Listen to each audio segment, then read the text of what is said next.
High on the Greenland ice cap, a field researcher notices something disturbing. The changes that I saw unfolding were much too large. There was something else at work there. Florida, 2005. A beach mysteriously fills with dead creatures. It sounds impossible, yet the scriptures clearly prophesy that everything in the sea will die. Indonesia, 2004. A massive undersea earthquake triggers a catastrophic tsunami, and experts brace for even worse. A massive global earthquake unlike anything in human history. 2008. Researchers prepare for a deadly worldwide pandemic. I'm extremely concerned about these things. I'm on the front line. I have a family. Are these the signs foretold in the Bible? Bible prophecy is really advanced intelligence from the mind of an all-knowing, all-seeing God. Are we approaching our own end? There will be chaos. Definitely be chaos. Is it possible that we are now experiencing the 7 signs of the apocalypse?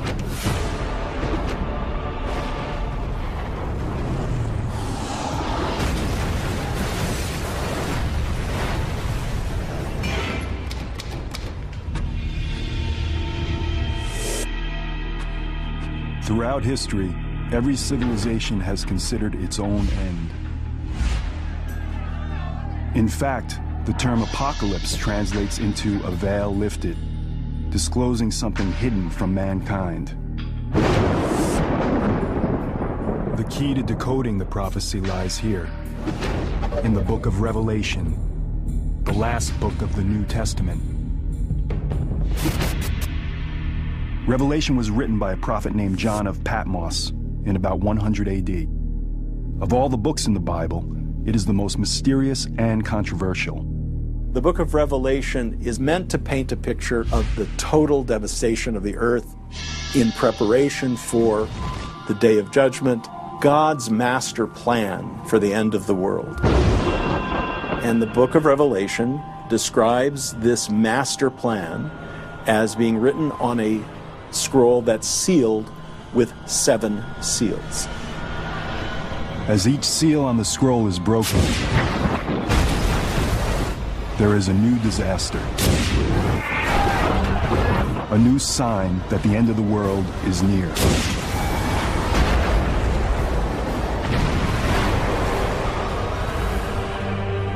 For 2,000 years, these prophecies have evoked fear. Since Christ's death and resurrection, there have been all these false messiahs who've said that the end has come.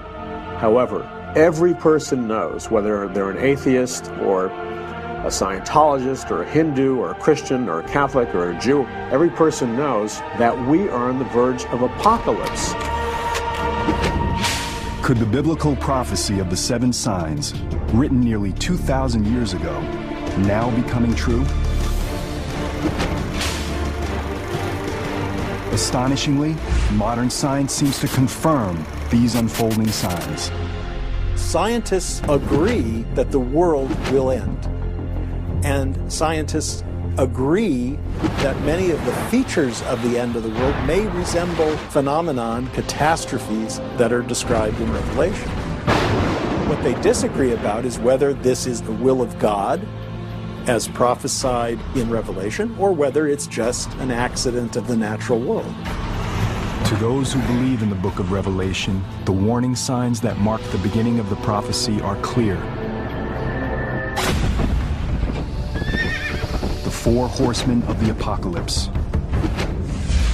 Biblical scholars have decoded their symbolism. A rider on a white horse, on a red horse, on a black horse, and on an ashen horse, all bringing horrible things. If the prophecy has begun, then the terrors these 4 horsemen bring have already arrived. The 4th horseman, the pale horse, symbolizes plague.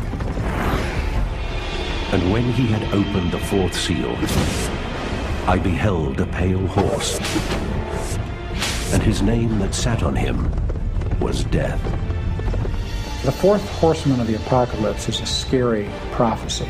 The pale horse represents global plague. He's the horseman of death. Huge percentages of the population will die.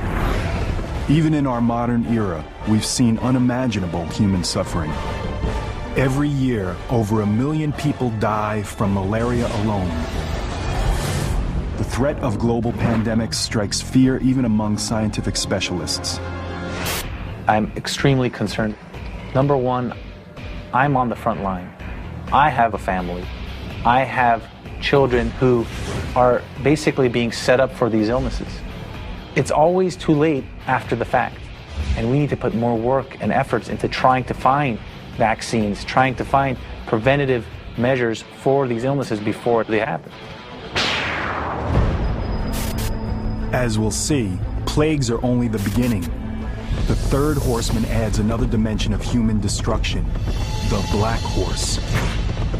And when he had opened the third seal, I heard the third beast say, "Come and see." And I beheld a black horse, and he that sat on him had a pair of balances in his hand. The black horse represents death and famine. Increasing use of crops to make biofuels in recent years has helped trigger shocking food shortages. Some fear it's just the beginning. There's not enough food for the world, and people begin dying in massive numbers. There will be tremendous food shortages. We see mass starvation. A top disaster response expert provides insight into this global human tragedy. There will be chaos. There will definitely be chaos. Rules will not exist, because what happens, unfortunately, is truly that survival mode kicks in. You've got yourself and you've got your family. And that person next to you, unfortunately, is just a person next to you. So if you need bread, you're going to get that bread.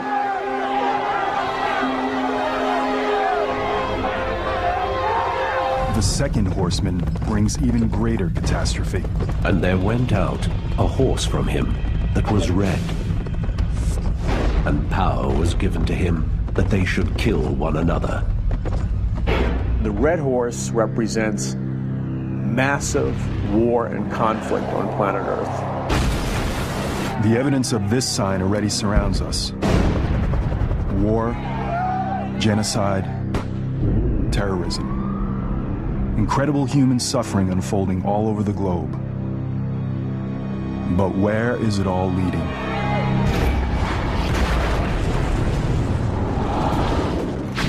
Both secular and religious experts agree that the possibility for human annihilation is real. Jerry Jenkins, co-author of the Left Behind novels, explains his beliefs. It seems like with the natural disasters getting worse and worse, and wars and rumors of wars and nations rising against nation happening more frequently and more globally, it seems like we're heading towards something, and it seems like we're heading towards something cataclysmic. The evidence for the fourth, third, and second horsemen already surrounds us. But of all the horsemen, the first evokes the most terror. And I beheld a white horse, and he that sat on him had a bow, and he went forth conquering and to conquer. Next to Satan, the first horseman is the most evil figure in the Bible, the Antichrist. There are several historical misconceptions about this horrific figure. People naturally assume the Antichrist. They think of horror movies and 666 and some guy with flaming eyes who looks demon-possessed. He's not going to be screaming in stadiums with a swastika. People are not going to be saying Sig Heil. He'll come preaching peace. It'll be a time similar to today where we have all kinds of war and discord. This will be a person who will be so persuasive and such a lover of peace that people will be drawn to him and say, let's let him lead us instead of all these politicians. The book of Revelation foretells that the Antichrist ultimately turns to the dark side. He will play a central role in the final sign, the climactic war that ends the world, Armageddon. The key to unlocking the rest of the prophecy is the number 7. The author of Revelation, like all of the first Christians, was actually born and raised and educated as a Jew. What is the sacred number of the Hebrew Bible? It is the number 7, which is the number of days it takes God to make the world. Later, there was a famine that was coming that would last for 7 years. But first, God would give the nation of Egypt 7 years of bounty. All throughout the Bible, you see this theme reoccurring again and again. And where it comes to full completion is in the book of Revelation. You have a series of successive judgments growing in intensity. You have 7 seals, and then you have 7 trumpets, and you have 7 bowls. And they flow in a continuing order, but there's a crescendo. It's a crescendo that has only begun. The next sign is a global annihilation sent from heaven itself.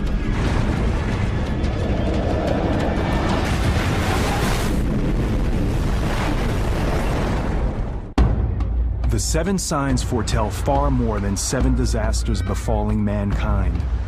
The intricate prophecy describes 7 disasters within 7 signs, within 7 more signs. This particular global nightmare would truly come from the heavens. And the stars of heaven fell to the earth, and the heaven departed, and the kings of the earth hid themselves in the dens and the rocks of the mountains. Objects falling from heaven are mentioned more than once in Revelation. In the book of Revelation, John is seeing what appears to be, in a vision, all these stars falling from heaven. It could very well be the massive meteor shower or massive meteor impact or massive asteroid impact on planet Earth.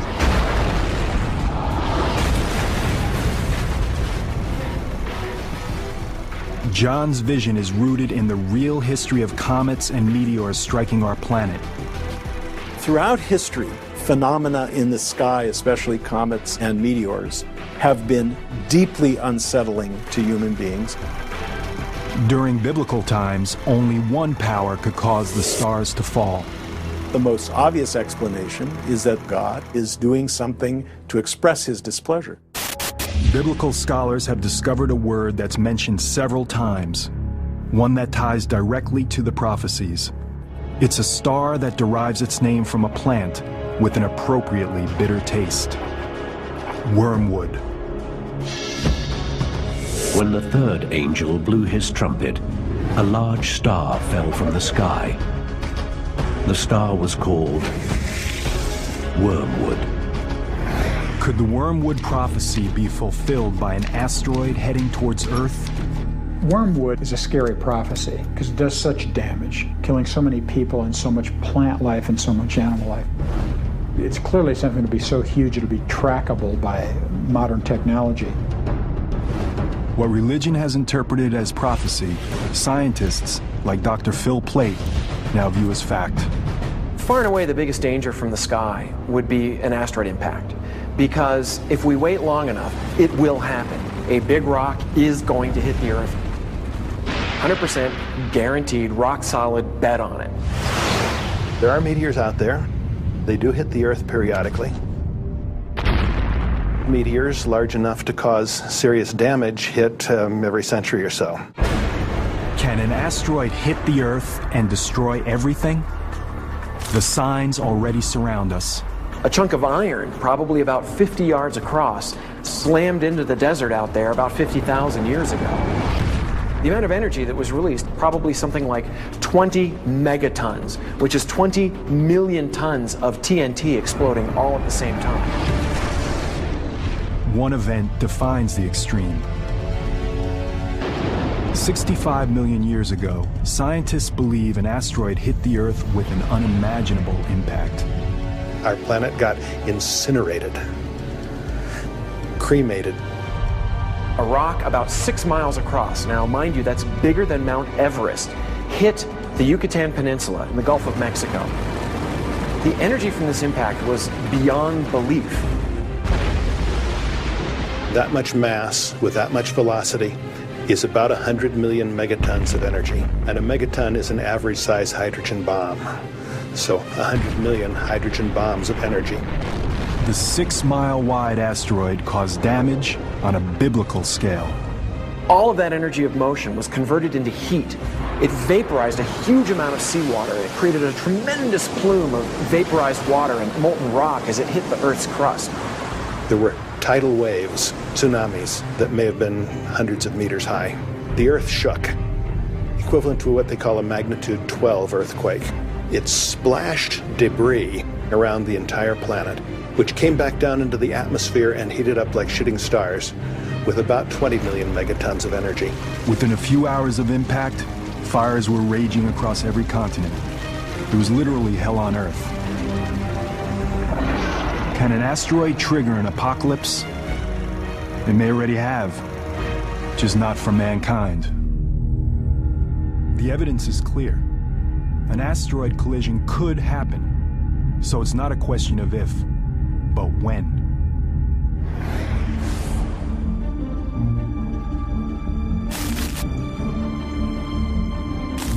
The Arecibo Observatory has been tracking objects in our solar system since 1963.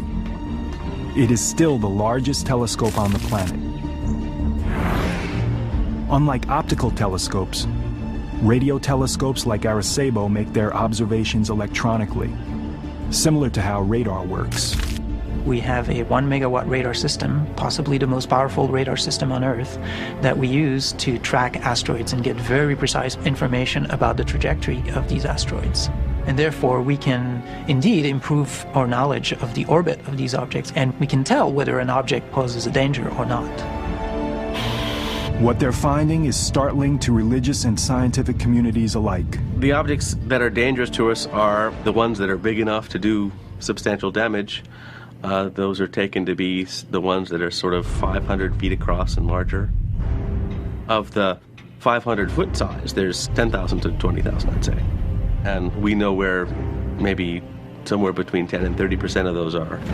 By a conservative estimate, 7 to 14,000 unaccounted asteroids pose a threat to Earth. One as small as 100 yards across can still destroy a city the size of Tokyo.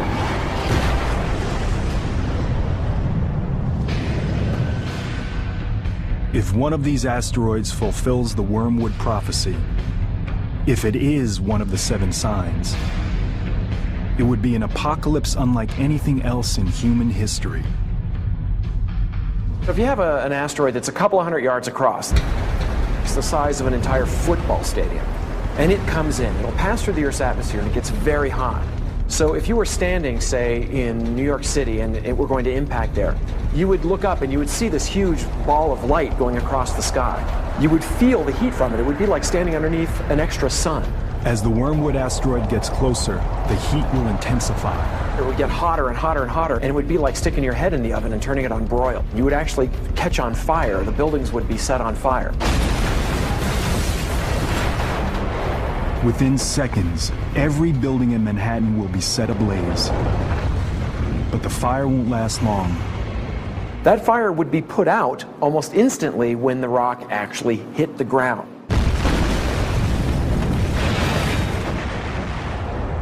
The Wormwood asteroid will gouge out an enormous crater. And there would be a huge shock wave which would just knock down buildings for miles around. The pressure wave, the heat, and all of this together would probably completely destroy Manhattan Island. Wormwood hits with such incredible impact that a third of all marine life is destroyed, and coastlines are destroyed. It poisons the sea, it kills people, it kills plants, it kills animals, and so there's tremendous devastation, and it's global. Some of the most devastating human impact may unfold in the days and years after an asteroid hits. A phenomenon that's called impact winter. A lot of the ejecta, the material that's been excavated from the crater, can actually obscure sunlight. And enough sunlight can be obscured that you could actually shut down photosynthesis, and plants would die, and the entire food chain would be disrupted. You're talking about deaths on an unimaginable scale, huge impact to the global economy, tremendous amounts of areas where food won't be able to be grown. And so you're talking about long-term effects, not just the instant effects of the impact, but long-term effects that could go on for years.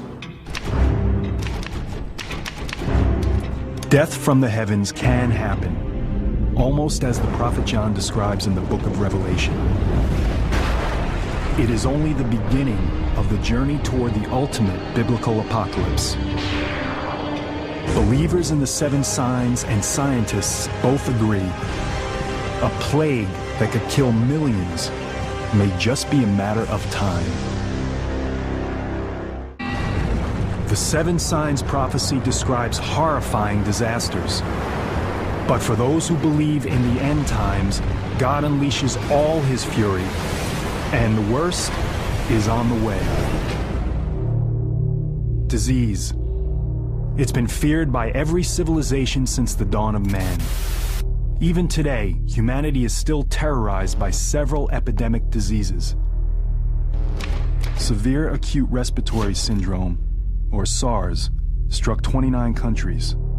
Since 1972, malaria has killed nearly 100 million people, and an avian flu strain could set off a worldwide pandemic at any moment. The common thread? They could all be linked to one of the 7 signs. And I looked, and beheld a pale horse, and his name was Death. It's one of the most frightening signs in the entire prophecy. Throughout the book of Revelation, there are numerous analogies of what I believe are plagues. The first and foremost being the pale horse. I believe that the pale horse represents the release of diseases and plagues on planet Earth. I see plague as a certainty. Yeah, it seems like it's just a matter of time before we suffer again. The forces of hell are being unleashed.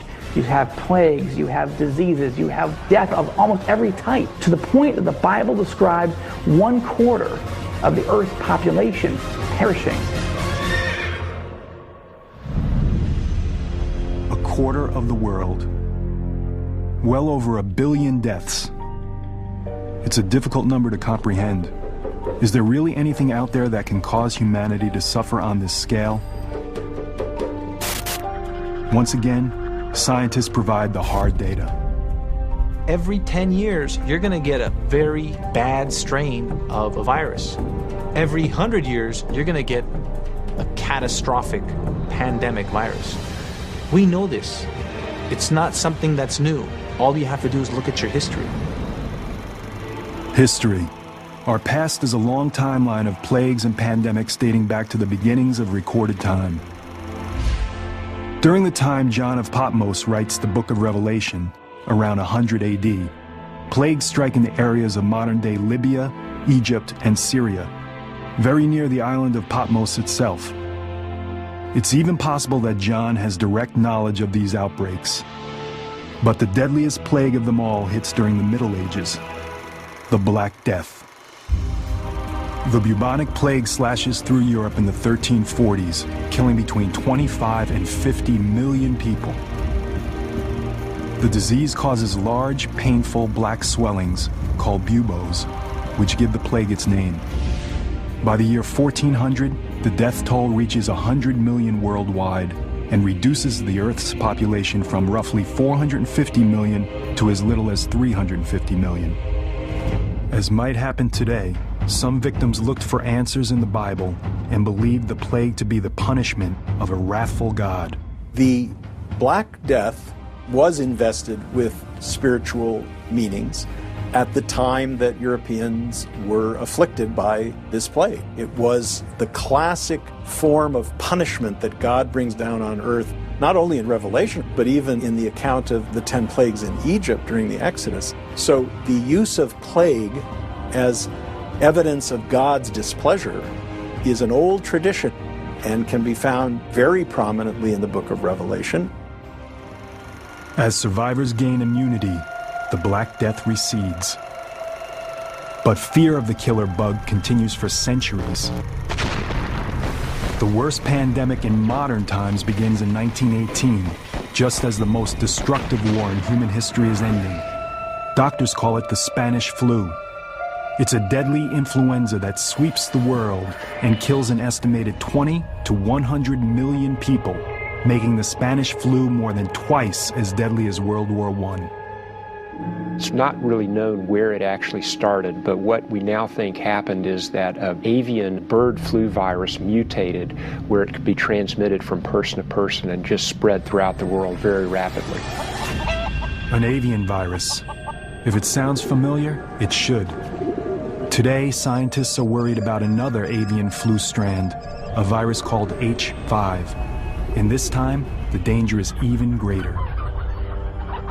If that virus mutates and now can actually infect humans and be transmitted from human to human, that's a grand disaster. We're talking 50, 100, 150 million people can die from this. Just like during the 1918 pandemic, a mutated H5 flu will be easily communicable between humans. But today, we live in a much smaller world. Infection could be out of control before we even realize it's upon us. We have created the highway for these bugs to go all over the world on a day-to-day basis. A person gets on a plane who is incubating a pandemic influenza. It has a 2-day incubation period.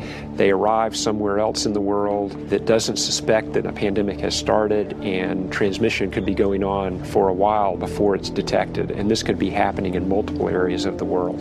Just the amount of people coming through LAX, how quickly can one person infect everybody else on that plane, and then all of us around them walk through the gates of LAX, and everybody who comes into contact with us is then exposed.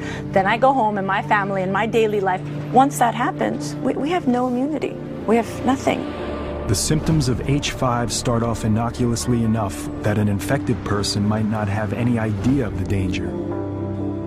The first symptoms of a pandemic virus would probably be similar to regular influenza: fever, cough, muscle aches. You'd have maybe a runny nose, some teary eyes, a sore throat.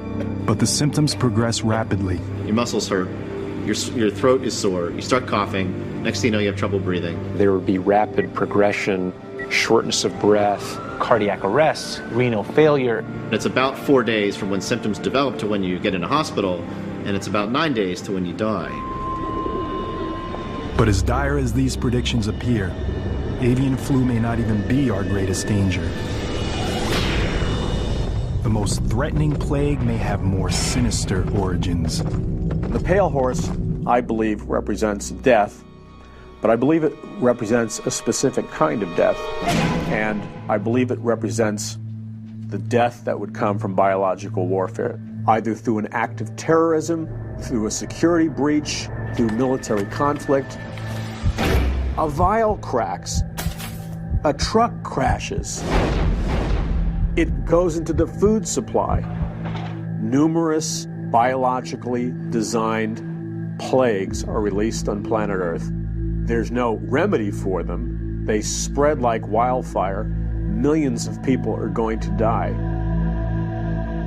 What if we had something that couldn't be contained? It would take 1, 2, 3 hosts to infect an entire population? Easily.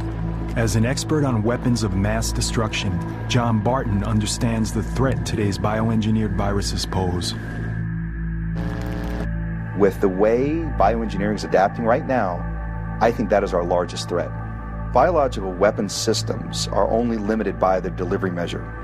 It's pretty easy to actually do a bioterrorist attack. Most of these are invisible, they're odorless, they're tasteless, and we don't even know how to respond to bioterrorism. We usually don't have antivirals or treatment ready to go because a lot of times we don't even know what it is. It takes a while until we figure out what it is that we're actually working with, the agent. Let's say you have a terrorist cell. You have an engineered virus. It just has to get airborne. A biological released into the air on another human being in a high-density populated area like Los Angeles and New York, you're going to infect everybody. I mean, you're going to achieve your end. With the amount of travel that Americans do, with the amount of border crossing that the Europeans do, we can easily perpetuate a strain globally within weeks.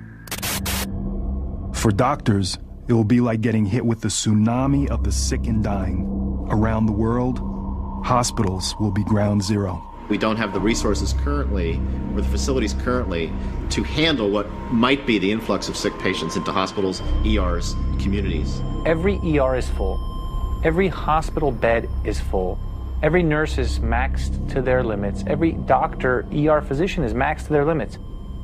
If that's the case, how are you going to take 10 more patients, 20 more patients, 50 more patients? We're not. It's not going to happen.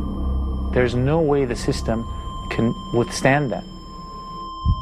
Even worse, the virus could quickly split into several subtypes, each resistant to different drugs. Viruses mutate a lot quicker than bacteria. It just takes that one virus to actually mutate and form that right combination that nobody would survive. If a virus is mutating so much and is bouncing from host to host to host and creating different strains within each host, it becomes almost incompatible. So no matter how big our military is, no matter how much we try to contain, no matter how much we try to shut down our airports to keep this spread from happening, it is very unlikely that we could. Apocalyptic extremes emerge. Quarantine, mass panic, and finally, the breakdown of society. If the illness or mutation is severe enough, the number of casualty will be too much to handle. We wouldn't know where to put the bodies. There would be bodies not being collected, power outages, medical services being overwhelmed. When we're talking about the right mutation, the number of dead would be so great that we would have dead people on the streets.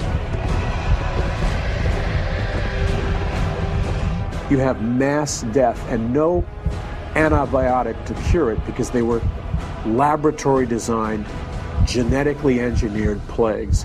And I think that's what the book of Revelation refers to. I don't think God is sending down sickness on planet Earth. I think it's more of a matter of he's saying, okay, you wanted to design diseases, I'll let you do that. But then you're going to have to deal with the consequences. Biblical prophecy of a worldwide plague that would kill half the population is on a whole different scale again. And if it comes from heaven or if it's allowed by God, it's going to be horrible.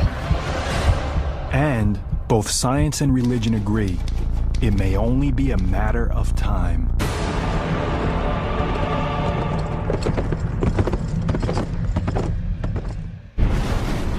The next sign involves a different type of disaster, one that strikes the very ground we walk on. A massive global earthquake, unlike anything seen in human history. Many are skeptical of the Bible's 7 signs. They simply cannot believe a loving God unleashing such a holocaust on humanity. But as the investigation of the 7 signs prophecy continues, a pattern begins to emerge. It's a dark place on the fringes of human knowledge, a place where the differences between modern science and ancient prophecy begin to blur.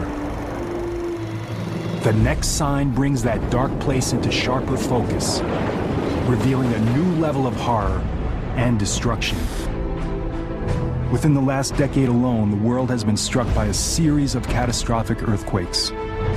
The 2004 Sumatra earthquake, the tsunami from that event killed at least 270,000 people. We just had an earthquake in China, the estimates are 80,000 people killed. In 2005, there was an earthquake in Pakistan, again, probably killed 80,000 people. Hundreds of thousands of victims suffer. Women, children, the young and old. Are these terrible disasters linked to ancient biblical prophecy? For believers in the 7 signs, the evidence is clear.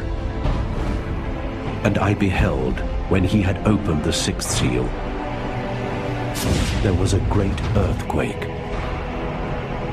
Some believe the worst is yet to come. This is unlike anything we've ever seen in human history. This is a massive global earthquake that will terrify people to the core of their being.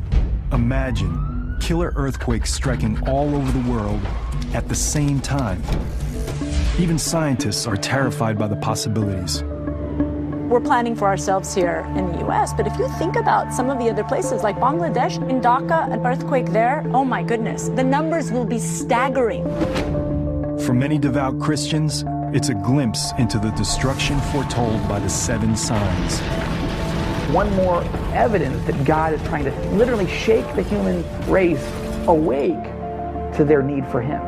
Earthquakes play a central role in the prophecy, one that goes beyond breaking the sixth seal. Earthquakes are a key judgment of God throughout the book of Revelation in what's called the seventh bowl. It talks about an earthquake occurring that is so great that the world has never seen it before. Mountains are leveled all across planet Earth. Islands dissipate and disappear. Entire cities are leveled.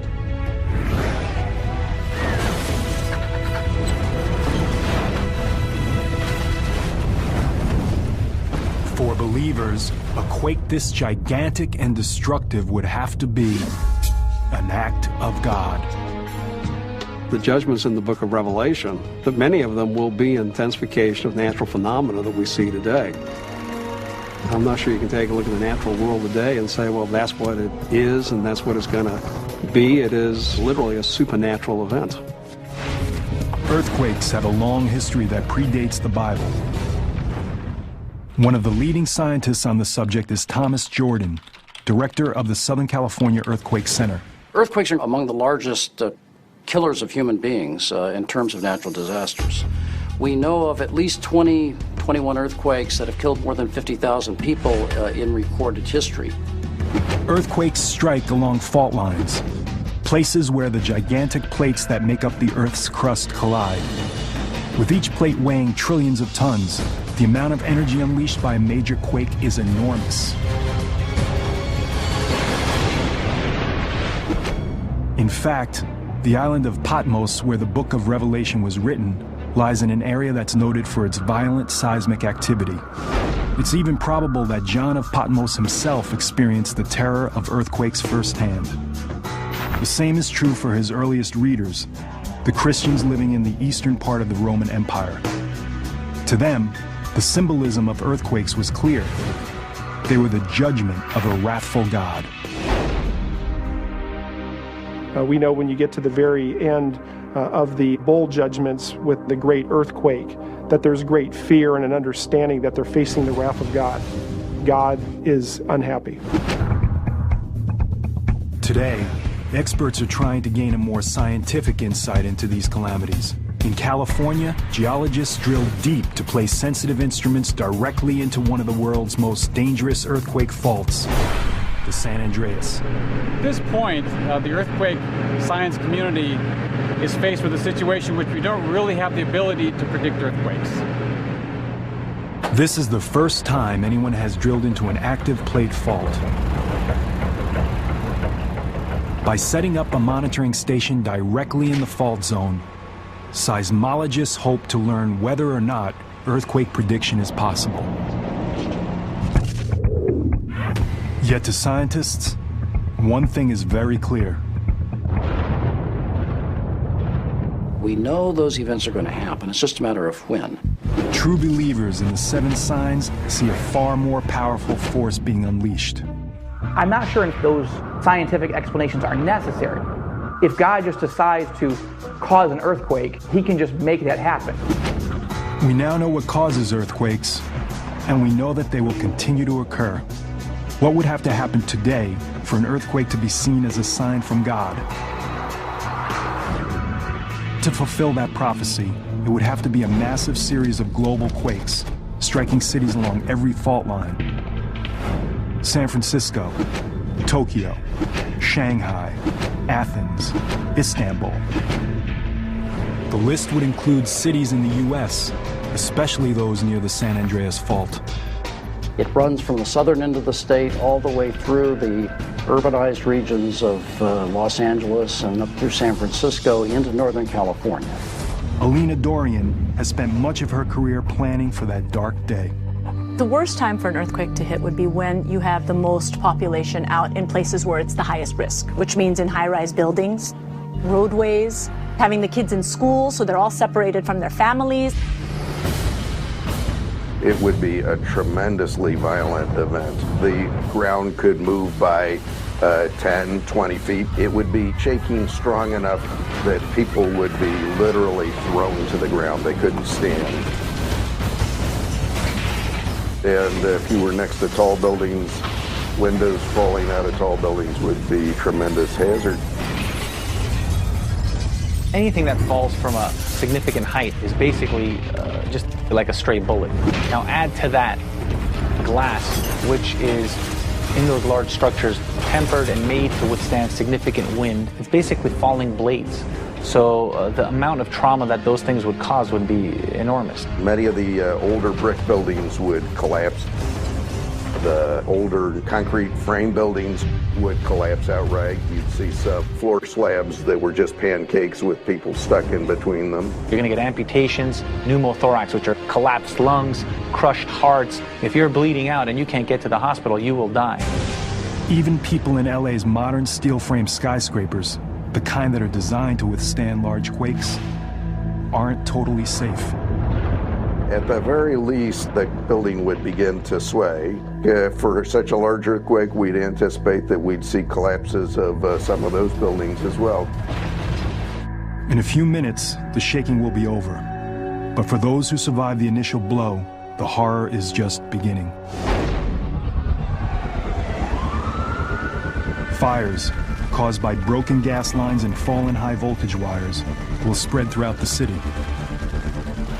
If you start enough fires simultaneously, you'll overwhelm the resources to put it out, and instead of slowly putting the fire out, the fire will start to grow. And of course, if fires get large enough, and they just keep growing, that's what we call a conflagration. With water mains and roadways severed, a post-quake firestorm in LA could last for days, even weeks. Thousands of people trapped in collapsed buildings or too badly injured to move will be incinerated. Eventually, even a fire this size will burn itself out, but the community will continue to suffer. It's not just the deaths. Deaths are huge. But then you have 6 months, a year, 2 years of recovery time for everyone else. And not just people that are sick, but people that are displaced, people that don't have homes, they don't have jobs anymore, they don't have possessions, they don't, their families have been ripped apart. Imagine afterwards trying to get your life back together again as an individual, as a system, as a business. I mean, it has huge ramifications. And this is just one city, in one country, in the entire world. Imagine the consequences of a simultaneous global quake in poor areas around the globe. Those buildings can't survive. Those people have nowhere to go, and they are packed. There's so many people in a little square meter. So it's something that you have to think about. Catastrophe on a biblical scale. Earthquakes are a warning. They have taken place throughout human history, and they are an indication that God is still in control of Earth. The next sign centers on a disaster that's less familiar, but could be even more catastrophic. Death from above, caused by one of the most powerful forces in the universe.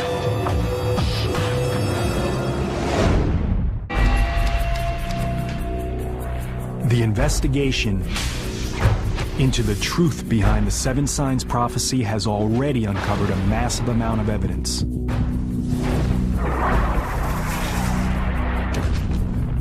To devout believers in the prophecy, the meaning of that evidence is clear.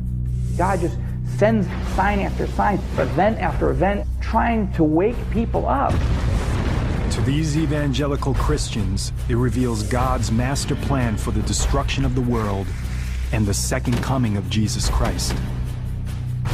The book of Revelation is meant to paint a picture of the total devastation of the earth in preparation for the day of judgment. Incredibly, modern science confirms many of the doomsday scenarios foretold in these mysterious prophecies. Scientists agree that many of the features of the end of the world may resemble phenomenon, catastrophes that are described in Revelation. We also now know that the prophecy builds into a crescendo of disasters. A series of 7 within 7 within 7 more signs. All of this is terrifying enough, and yet there are still more signs to investigate. Indeed, The next sign threatens something so important that without it, life on Earth would cease to exist.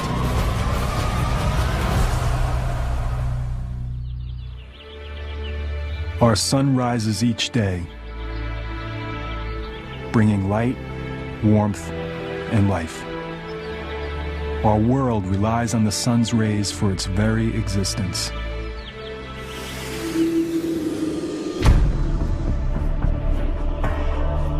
But as the 7 signs continue to unfold, what happens when the sun and stars instead bring death, devastation, and darkness? Biblical prophecy predicts that when the 4th trumpet sounds, hell will break loose in the heavens. And I beheld, when he had opened the 6th seal, and lo, the sun became black as the sackcloth of hair. Book of Revelation, Revelation 6, verse 12. The 6th sign, the darkening of the sun. You have the sun turning dark and the moon turning towards blood. It's a transitional period into what would be called the wrath of God or the Great Tribulation. When the prophecies talk about the sun turning dark, I don't think it's going to be anything that's caused by man. I think this is God, in essence, turning the light out. The sun has been an object of fear and veneration for humankind since the beginning of time. Solar eclipses are such terrifying experiences for our ancestors that they often unleash widespread panic. But the dire predictions of this sign warn of something more than the temporary effects of an eclipse. Could the 6th sign mean that our sun might be darkened permanently? Could we plunge into a cosmic darkness so devastating that it would be interpreted by many as an act of God or a sign of the apocalypse? Surprisingly, scientists say that the possibility does exist. And ironically, a planet-wide darkness could start with the brightest light in the universe. Gamma ray is a part of the electromagnetic spectrum. It's basically light. Gamma rays are created by electromagnetic radiation and are emitted during radioactive decay. If normal light is like a feather hitting you on the cheek, a gamma ray is like a bullet. A single gamma ray photon has 1 billion times the energy of a visible light photon. That's what makes them dangerous. If they impact a cell, they can disrupt the cell. If they impact DNA, they can actually shatter or alter the DNA molecule. While gamma rays were discovered over a century ago, we are only now just starting to learn how deadly they can be. As Dr. Neil Garrels explains, the big breakthrough in gamma ray research comes during the Cold War. Nuclear weapons produce flashes of gamma rays. And in 1962, President Kennedy signed the Nuclear Test Ban Treaty with the Soviets. And this treaty outlawed testing of nuclear weapons above the Earth's atmosphere. The United States built a series of satellites to monitor this treaty. So these satellites had gamma ray detectors on them. And lo and behold, they actually discovered flashes of gamma rays. But the gamma rays are not coming from Russia. Multiple satellites would see the flash at the same time, and it wasn't coming from the Earth. It was coming from deep space. When scientists finally locate the source of these rays, they discover one of the largest explosions in the universe, the gamma ray burst. Gamma ray bursts are second really only to the Big Bang as far as energy output. As far as we know, there are no bigger explosions in the universe. It's caused by a supernova, a very massive star that explodes. The inner part of the star collapses down and it forms a black hole right at the center. And what happens is it focuses twin beams of energy that shoot out in opposite directions from the black hole itself. They're like cosmic blowtorches, death rays. These things scream out at the speed of light, and the energy that is packed into these beams is staggering. It's unimaginable. In roughly 10 seconds, these two tightly focused beams transmit more energy than our sun will emit over its entire 15 billion year lifespan. There are almost 1 million of these going off every day. This is happening all the time. You can talk about asteroid impacts, you can talk about solar flares, you can talk about black holes passing through the solar system. But I think pound for pound, you don't get anything more terrifying than a gamma ray burst.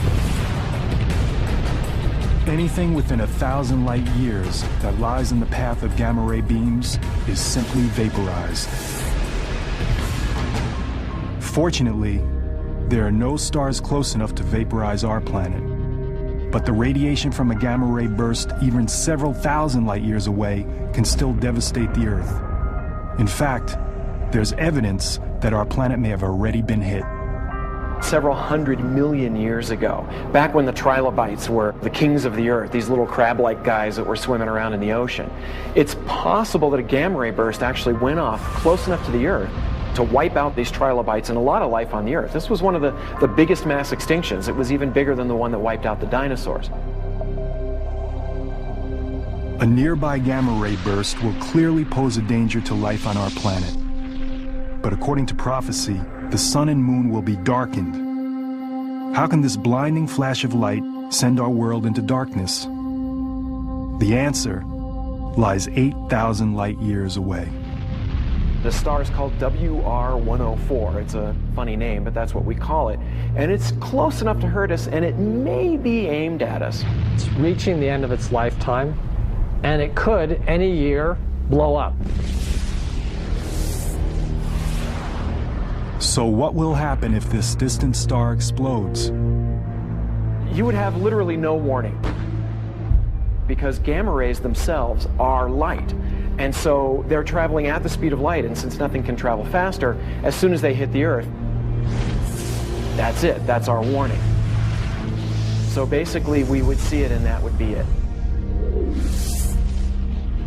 Even though it's 8,000 light years away, WR104 could trigger a devastating change in our skies.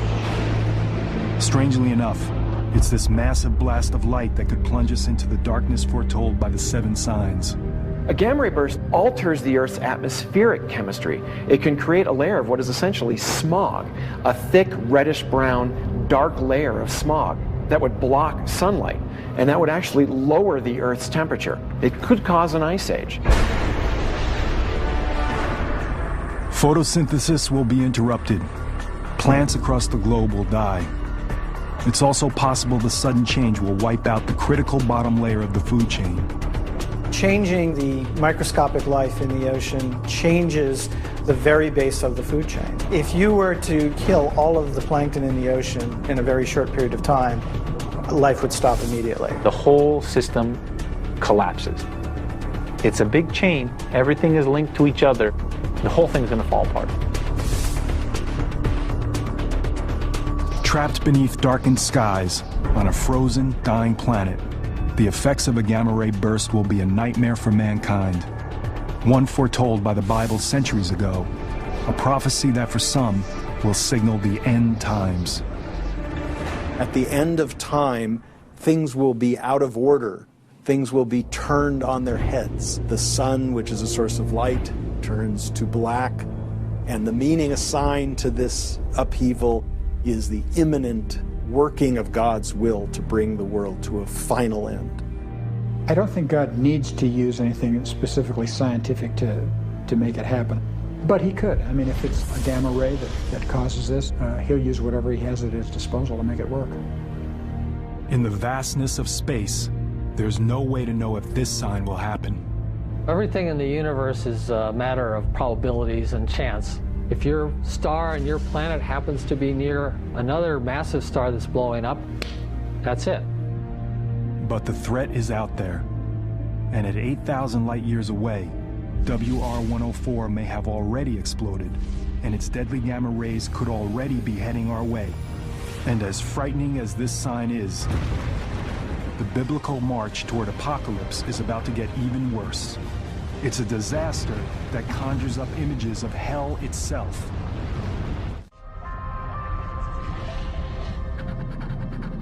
scientists at Yellowstone take measurements, something strange is happening.